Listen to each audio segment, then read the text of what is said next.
I'm Larry O'Connor alongside Brian Wilson. Joining us now on the line is KT McFarland, National Security Analyst for Fox News, a regular on our program. And as a National Security Analyst, I want you to analyze this. We've been talking about the situation down on the border, KT, and we talk about it as a crisis in immigration. We talk about a humanitarian crisis at times. It's a serious situation, but we don't often talk about it as a security crisis. And it would seem to me that with what we're seeing, we not only have a problem with illegal immigrants coming to this country, we have a problem that our borders are still apparently very porous. Yeah, and it is a huge national security issue. Why? Because if this many people can just sort of walk across the border, and what happens if they're assaulted with teenage suicide bombers? What if you can carry a suitcase across the border, you can carry a suitcase bomb across the border? Right now, the biggest threat to American national security interests from sort of terrorists within is let's say, maybe as many as 1,000 U.S. passport holders that are fighting in Syria and Iraq. There are probably 4,000 U.S./European passport holders, in other words, people who can come easily to the United States. What happens if they decide, as they have announced they will, decide we're going to fight holy jihad in America, in Europe? And so those guys can enter the U.S. legally. What happens if across the southern border we get people who marry up with them, who enter illegally? You know, and these are not people who necessarily are going to take down the Twin Towers, but they sure could cause a lot of damage if they drove suicide trucks, into shopping malls, unprotected public places around the country. So we need to get control of the southern border for a whole lot of reasons, but frankly, in my mind, the biggest one is the national security reason. Well, Israel has a national security problem of their own with the border on the west, with the Gaza Strip, and you saw the rocket launches coming from Hamas yesterday to Tel Aviv. Air raid sirens, going to look like something out of the Churchill-era London in World War II.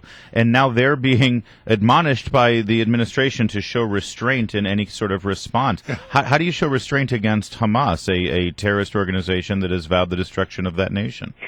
What would we do if Canada started lobbing missiles? At New York? That's a possibility. I don't trust those guys. And we were huddling in the subways and huddling in non-existent fallout shelters. Do you think that the New Yorkers would show restraint? I mean, come on, to me, it's just really a bizarre... No, sure. Isn't it insulting to make that statement, though? It's treating Israel as if they are co-equal partners in the problem that's over there, when it's obvious who the aggressor is. This is a cycle of violence that the Palestinians sort of gin up every time they're trying to distract attention from other stuff.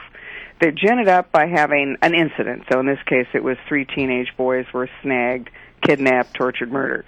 And then the Israelis predictably respond. Then the Palestinians predictably escalate by lobbing missiles into Israel, which is what's happened in the last 48 hours. Ultimately, Israel responds, takes care of the problem, and then everybody sort of settles down until the Palestinians sort of do it again. This is the thing that I'm always surprised by. The outcome of this is well known and well understood. The Israelis will tolerate it to a point, and then they're just going to go in there and they're just going to rout the place, and then it gets quiet for a while. Except, why are they doing it? They could do this. They could have done it 3 months ago. They could have done it 9 months from now. Why now? I think it's to distract attention from the Geneva talk, from the Iran nuke talks, which are going no place, which is going to effectively, the collapse of them is going to mean that Iran gets closer and closer to nuclear weapons. And if that's the real existential threat in the Middle East, it's not Palestinians lobbing missiles into Tel Aviv. It's nuclear weapons in the hands of people who are committed to the destruction of the state of Israel. Oh, and by the way, the destruction of the United States, too.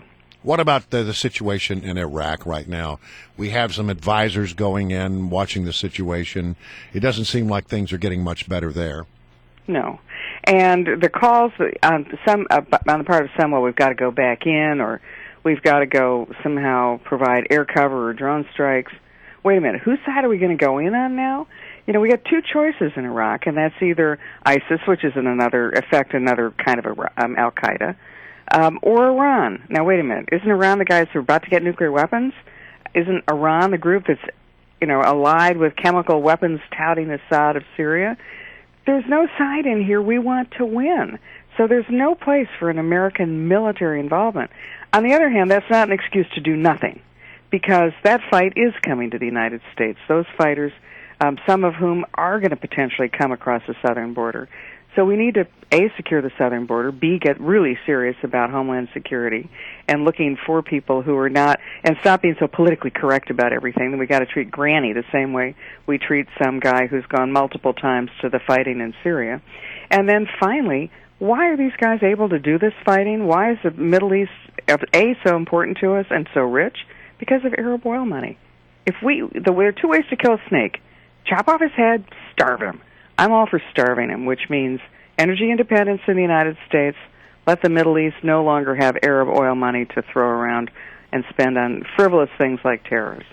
All right, KT McFarland, National Security Analyst for Fox News, and a good friend of this program. Always a pleasure. And by the way, a great Twitter follow. Yeah, KT really, McFarland absolutely, yeah. at Twitter. Thank you, KT. Thank you, guys.